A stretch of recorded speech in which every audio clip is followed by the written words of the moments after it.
Other news this afternoon, the U.S. Justice Department announced earlier today the indictment of former Cuban President Raul Castro.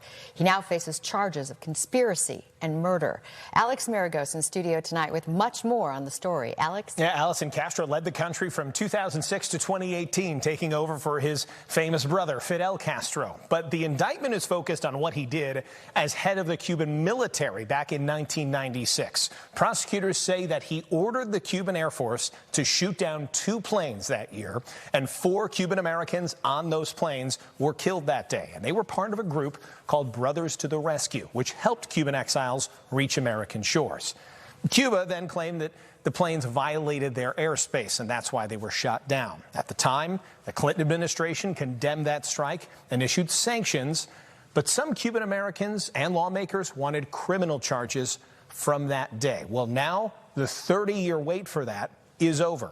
Today, the acting attorney general said that a grand jury charged Castro and 5 pilots with murder, conspiracy to kill U.S. nationals, and destruction of aircraft.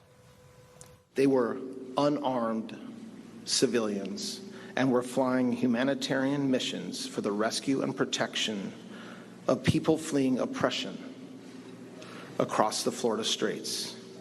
As alleged in the indictment, Raul Castro and 5 co-defendants participated in a conspiracy that ended with Cuban military aircraft firing missiles at those civilian planes and killing 4 Americans.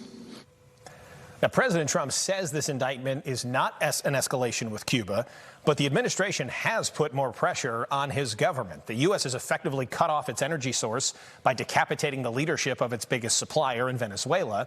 Nicolas Maduro, as you now know, is in the U.S. facing narco-terrorism charges. And a daring extraction might be the only way to get Castro, who turns 95 2 weeks from today. That could be the only way to get him to see the inside of an American courtroom. Stefan? Something we just saw in Caracas not too long ago. Alex Maragos, we appreciate it. Thank you so much.